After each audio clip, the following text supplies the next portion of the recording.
রাধে রাধে, কেমন আছো সবাই? আশা করি ভালো আছো, আমিও ভালো আছি। তো চলো, আমি মৌসুমি চলে আসলাম আমার আরেকটা ভিডিও তোমাদের সঙ্গে তুলে ধরতে। আমার ভিডিওগুলো কেমন লাগে তোমরা অবশ্যই কমেন্টে জানিও।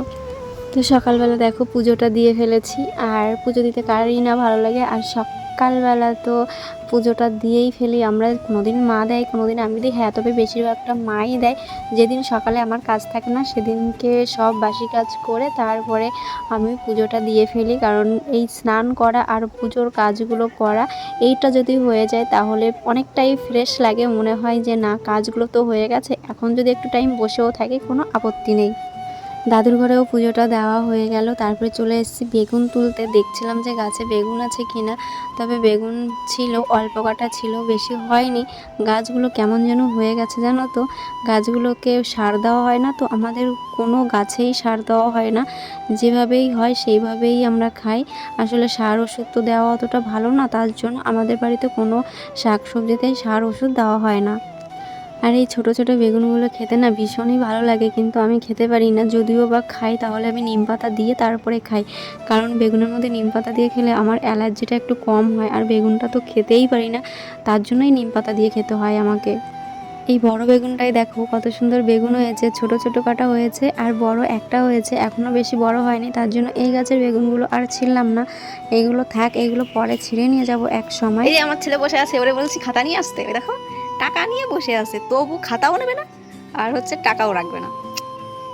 আমার ছেলেটা এতই ভালো। তুমি এত কেন ভালো বাবা? দেখছো, এই আমার ছেলে। কোনো সময় দোকানে আসলে নিজে ইচ্ছা করে নেবে না। ওরে বলেছি যে একটা খাতা নিয়ে আসো আর টাকাটা রেখে আসো, কিন্তু ও রাখবে না। মানে ওর দোকানের লকারটা ধরবেই না, কোনো সময় ধরে না, কোনো সময়। ওই যে আমি এখন দোকানে এসেছি, এখন ওই যে খাতা বার করছে। ও ছেঁড়া ছিল না আর আর নেই একটাও? আগে দেখে নাও, 20 টাকার আর কোনো খাতা নেই উপরে আছে নাকি? দেখে নাও, আগে দেখে নাও। চলো, এখন চলে এসেছি সিঁড়িতে। আর সিঁড়িতে এসেছি কেন বলো তো? আজকে সিঁড়ি পরিষ্কার করার ডিউটি পড়েছে। এই যে চলে এসেছি সিঁড়ি পরিষ্কার করতে। ওই যে আমার ছোট সাইকেল দেখেছো, আমার না আমার ছেলে, ওই দেখো এখন আর কেউ চালায় না। আমি বাবার ছেলেকে বলেছিলাম মানে যে বাবা এখন এই সাইকেল কিনো না, তুমি অনেক বড় হয়ে গেছো। কিন্তু না, কিনেছে তাও অনেক বছর হয়ে গেছে, আমার মা দিয়েছিল। আর এখন দেখো যে পড়ে আছে সাইকেলটা। দেখো তো, তখনই বলেছিলাম তুমি বড় সাইকেল কিনে নাও, কিন্তু তখন বড় সাইকেল কিনে নিয়ে এই সাইকেলটা কিনেছে। এখন আর কোনো দাম নেই, এখন ওই যে পড়ে আছে। তারপর ওর বাপি আবার একটা সাইকেল কিনে দিল, হাই স্কুলে উঠলো 5-এ, তখন আবার একটা কিনে দিল। এখন সেটা নিয়ে স্কুলে যায়। এখন আবার বায়না করছে যে ওকে গিয়ারওয়ালা সাইকেল কিনে দাও। আমি বলছি আমি আর পারবো না, আমার কাছে সম্ভব না, তুমি ওটা নিয়েই চলো, পড়াশোনা করো, তারপরে দেখা যাবে। তো চলো সিঁড়িটা পরিষ্কার করি। সিঁড়িটা পুরো ঝাঁপ দিয়ে নিচে নামিয়ে নিয়ে এসেছি, আর এইখানে বসেই ভিডিওটা করলাম। তারপরে মা আমাকে একটু ডাকছিল, বলছিল যে পঞ্জিকাটা কোথায়। তারপরে অরিশকে বললাম পঞ্জিকাটা দিতে, কিন্তু মা পঞ্জিকাটা বুঝতে পারছিল না। তারপরে আমি একটু মাকে পঞ্জিকাটা খুলে দিলাম যে এটা আষাঢ় মাস, আষাঢ় মাসের তারিখটা দেখো তাহলে বুঝতে পারবে। তারপরে মাকে দিলাম, মা সেই মতন দেখতে শুরু করলো।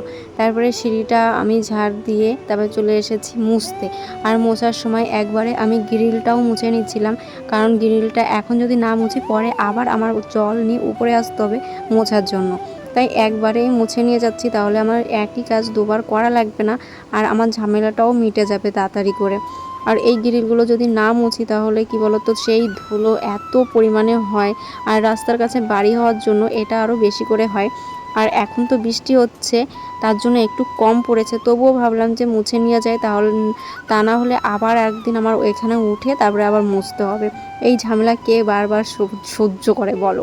এই মোছামুছি জিনিসটা মনে হয় আমার কোনোদিন শেষ হবে না। দুদিন ধরে আবার আকাশ ভীষণ মেঘলা মেঘলা, ভেবেছি কটা জামা কাপড় ধোবো, জানি না কিছু করতে পারবো কি না। আর জামা কাপড়গুলো ধুলে কি শুকোবে আদেও, সেটাও বুঝতে পারছি না। দেখা যাক কি হয়, চলো দেখি মেঘের অবস্থা কেমন আছে। এই দেখো মেঘের অবস্থা। আমি ছাদে কটা জামা কাপড় ধুয়ে দিয়েছিলাম, সেগুলো শুকিয়ে গেছে হাওয়ায়, কিন্তু যেগুলো মোটা সেইগুলো আর শুকায়নি। চারিপাশে দেখো কি অবস্থা হয়ে রয়েছে, এত পরিমাণে মেঘ করেছে, আবার বৃষ্টি হচ্ছে আবার রোদ্দুর হচ্ছে, এরকমই অবস্থা হচ্ছে এখন, যেহেতু এখন আষাঢ় মাস তার জন্য।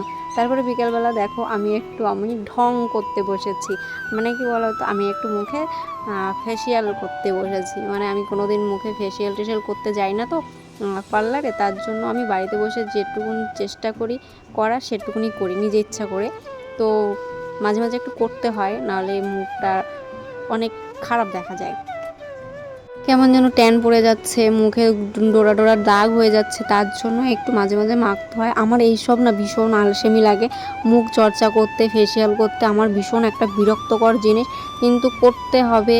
আমি সে বছরে মনে হয় একবার একটু করি, এইটাই যা, মানে আমার ভালোই লাগে না এইসব করতে, তবুও করতে হয়। আর আমার গলাটা প্রচণ্ড পরিমাণে কালো হয়ে যাচ্ছে, জানি না কী দিলে সারবে।